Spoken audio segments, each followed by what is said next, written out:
Le billet d'humeur avec Annabelle Nakache, tout en bleu. Elle aime beaucoup le bleu. Ses ongles sont bleus, ses bracelets sont bleus, tout est bleu. Bonjour Vous Annabelle. avez pas envie de savoir si tout est bleu. Bonjour à tous, bonjour Ilana. Allez, c'est le week-end, je me suis dit on va essayer de se détendre un peu en parlant de choses positives. Ouais. Mon conseil détente, j'ai mis de la bossa nova. Oh, ça fait du bien. Et puis là, c'est plus fort que moi, j'ai allumé les infos et puis je suis tombé sur ce psychopathe qui a tué 18 personnes à Lewiston dans le Maine. Comme quoi la folie peut frapper partout, même dans une ville qui ressemble à celle de Dawson. Eh oui, le héros de notre adolescence pour ceux qui connaissent. Alors la police recherche le criminel toujours en cavale. Vous croyez que LFI va demander un cessez-le-feu pour le laisser tranquille ou pas? Pourtant c'est ce qu'ils font avec d'autres criminels. Hein. Bon, en tout cas, on a une grande pensée, évidemment, pour les victimes et leurs familles. Du coup, moi je me suis dit, je vais regarder les infos insolites, ça sera peut-être plus détente. Et là j'ai trouvé une bonne nouvelle. Un couple originaire de Levallois-Perret a gagné 130 millions d'euros à l'euro-million. Ils préfèrent rester anonymes. Non, sans déconner. Ah bah ça c'est pas le genre de truc que tu postes sur Instagram. Hein. T'as tous les gratteurs qui arrivent chez toi en courant, comme les followers de l'influenceuse Maëva Guénam. Hein, à chaque fois qu'elle poste une photo d'elle à moitié à poil. T'imagines, tu gagnes 130 millions. Ouais, 130 millions. Chérie, tais-toi. On prend l'argent et surtout ça reste entre nous, c'est clair. Ah, il y a un petit couple à Levallois qu'on connaît bien. Vous savez là, le couple très très bien assorti, là, qui se ressemble, monsieur et madame Balkany, voilà, Balkany. D'ailleurs, on sait pas qui est le monsieur, qui est la madame. Mais bon, c'est peut-être eux qui ont gagné, va savoir. Hein. Enfin, moi si je gagnais 130 millions d'euros, je me payerais l'Olympia pour une soirée, pour me faire un kiff. D'ailleurs, ça fait longtemps que j'en ai pas parlé, mais j'attends toujours que Michel Drucker m'invite sur son canapé rouge, donc je lance un appel. Michel, si tu nous écoutes.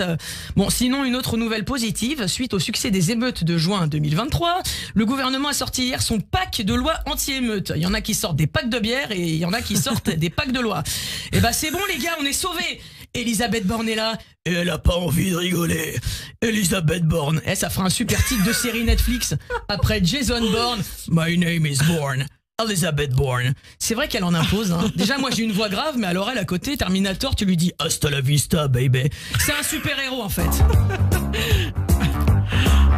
Elisabeth Borne, avec elle faut pas dépasser les bornes.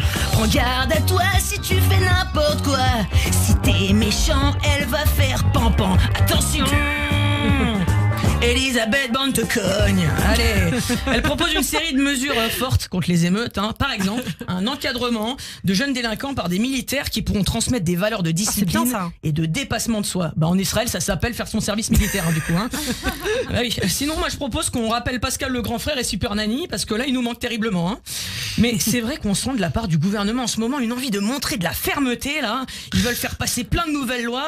Et d'ailleurs, ils ont décidé de montrer l'exemple avec le père d'une élève de Clermont-Ferrand, vous savez, qui avait menacé de couper la tête au proviseur parce qu'il voulait pas que sa fille porte la baya. Et tenez-vous bien, il a pris cher le père. Hein. 3 mois de prison avec sursis et un stage de réhabilitation. Mais c'est pourri, franchement.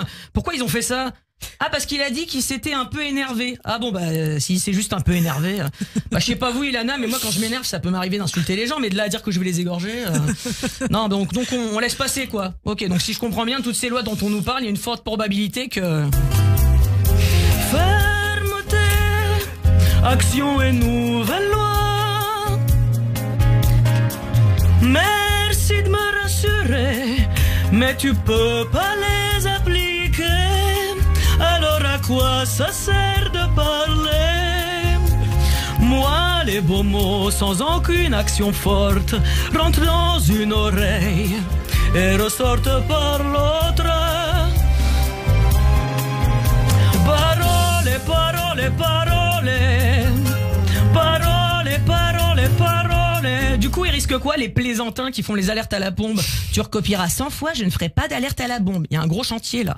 Bon allez, j'ai dit qu'on commençait le week-end sur du positif. Du coup, dans les périodes sombres, pour se relever, pour se protéger, il est important de se créer des bulles d'évasion.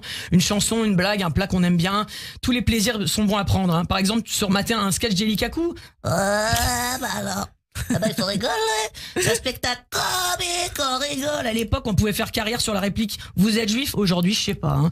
Bon, en tout cas, je vous souhaite de passer un bon Shabbat en famille, parce que ça, c'est le plus important, de profiter des gens que vous aimez.